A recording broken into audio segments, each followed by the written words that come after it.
বাগানি অপরাধটা কি করেছিল? ও একটা মিডিয়া সাংবাদিক, ও খবর সম্প্রচার করেছে।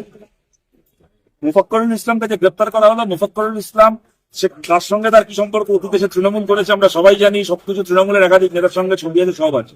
কিন্তু মুফাক্করুল ইসলাম যে কথাগুলো বললেন, সেই কথাগুলোর যদি বিদ্বেষপূর্ণ কথা বলে আমি ধরি, হচ্ছে 10 গুণ খারাপ কথা দিলীপ ঘোষ থেকে শুরু করে, শুভেন্দু অধিকারী থেকে শুরু করে রাহুল সিনহা কেনা বলেছে। আজকে অসীম সরকার বলে বিজেপির ওই যে এমএলএ, সে কোরআন শরীফকে গালাগাল দিয়েছিল, কোরআন শরীফের অপমান করেছিল বলে পশ্চিমবাংলায় 650-র উপর থানায় তার নামে এফআইআর হয়েছিল। কোরআন শরীফকে অপমান করার পরে 650-র উপর থানায় তার নামে এফআইআর হয়েছিল। তার বিরুদ্ধে পুলিশ থেকে গ্রেপ্তার করা ছেড়ে দিন, বাড়িতে একবার গেল না জিজ্ঞাসাবাদ করতে, থানায় একবার ডেকে পাঠালো না কোথাও। এখানে মুফাক্করুল ইসলামকে গ্রেপ্তার করা হলো, এবং খালি তো পুলিশ না, মমতা ব্যানার্জি তো বললেন যে আমার সিআইডি কে ধরে নিয়েছে। আমরা সত্যি কথাটা মিথ্যে না। ভোটের কাজের জন্য পুলিশ এখন ইলেকশন কমিশনের আওতায়, খালি ভোটের কাজটা করার জন্য। কিন্তু সাধারণ ল অ্যান্ড অর্ডার থেকে শুরু করে সিআইডি, দমকল, এগুলো তো মুখ্যমন্ত্রীর আওতাতেই আছে, এগুলো তো ইলেকশন কমিশনের আওতায় নেই।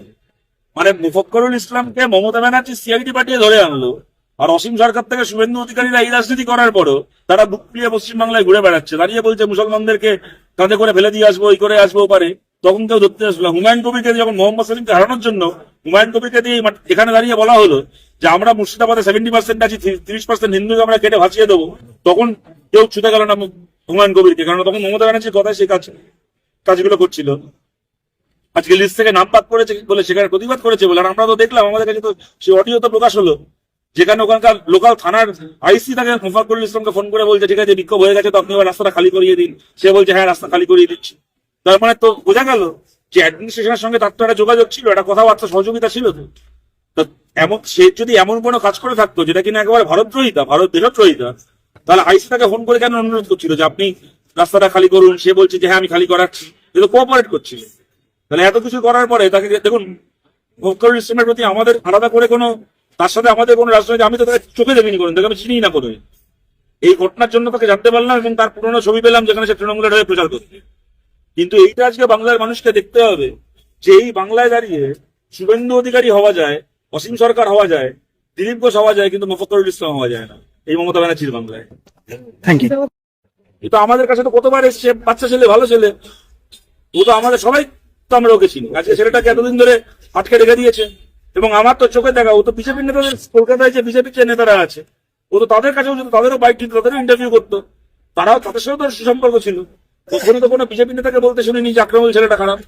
আমাদের চোখের সামনে দেখা কত প্রোগ্রামে, কত বিভিন্ন মিডিয়ার ইভেন্টে এখানে ওখানে আক্রমণ দাঁড়িয়ে ছবি তুলতো আমাদের সাথে, বিজেপির নেতারা এসে ছবি তুলে দিচ্ছে, এরকম আমরা দেখেছি। হঠাৎ করে আছে সেই ছেলেটা, সে দোষের মধ্যে কি করে, সেটা পোড়া সাংবাদিক। আজকে যদি ওই মুফাক্করুল ইসলামের বক্তৃতা সম্প্রচার করাটা যদি কোনো সাংবাদিকের অপরাধ করে হয়ে থাকে, তাহলে বড় বড় TV channel, news channel, corporate channel, তারাও তো মুফাক্করুল ইসলামের সেই একই বক্তৃতা তারাও সম্প্রচার করেছে, তাহলে তো তাদের মালিকরা তো গ্রেপ্তার করা হওয়া উচিত।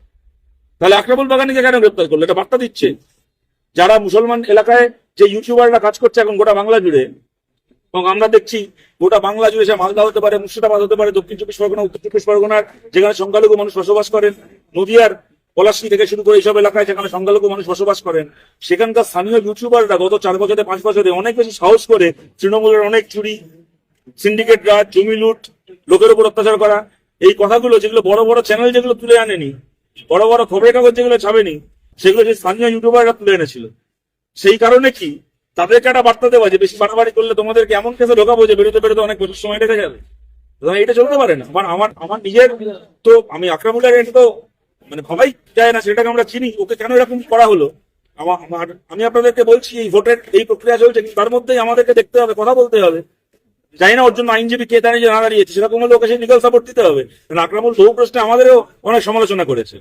আকরামুল বাগানির অনেক খবর থেকে আমাদেরও মনে হচ্ছে খবরটা অন্যায়, মানে ভুল সমালোচনা করছে, অন্যায় সমালোচনা করছে, কিন্তু সেটা করার জন্য কাউকে এরকম ভাবে জেলে ঢুকিয়ে সাহায্য করা যায় না। একটা বাচ্চা ছেলে, সে স্বাধীনভাবে কাজ করছে, তাকে এরকম করছে। সুতরাং 100 বার এর বিরুদ্ধে আমাদের সবাইকে আওয়াজ তুলতে হবে, এবং আমরা কর্পোরেট মিডিয়াকেও আমরা আবেদন করছি যে আপনারা আজকে যখন মানে ওই রিপাবলিকের ওই জন্তুবান বলে একজন অ্যারেস্ট হয়েছিল, তার জন্য কর্পোরেট মিডিয়া সেই সময় কেঁদে ভাসাচ্ছিল, যখন এই সন্দেশখালী ঘটনার সময় অ্যারেস্ট হয়েছিল। ঠিকই, আমি সেটাকে দোষও বলছি না। এই জন্তুবান যে পরে বিজেপির নেতা হয়ে যাবে সেটা কেউ জানতো না, তখন সে সাংবাদিক হিসেবে কাজ করতে গিয়ে গ্রেপ্তার হয়েছে। সেই সময় দাঁড়িয়ে তার গ্রেপ্তারের প্রতিবাদ করাটা স্বাভাবিক ছিল। কিন্তু কর্পোরেট মিডিয়া জন্তুবানের জন্য যদি সেই প্রতিবাদ করে থাকে, তাহলে আকরামুল বাগানের ক্ষেত্রে কেন তারা চুপ করে থাকছে? সে একটা রিপাবলিকের মতো একটা বড় চ্যানেলে কাজ করতে বলে, আর আকরামুল বাগানি একটা নিজে একটা স্বাধীন ইউটিউবার বলে সেই কারণে এক্ষেত্রে চুপ করে আছে, নাকি যে মুসলমান বলে তার জন্য চুপ করে আছে? সুতরাং এই প্রশ্নগুলো আমাদেরকে আমরা সমাজের কাছে আবেদন করছি, এই প্রশ্নগুলোকে সবাইকে আমাদের সোচ্চারে তুলতে হবে, নাহলে এই সমাজটা আর সমাজ থাকবে না, বা বসবাসের যোগ্য থাকবে না।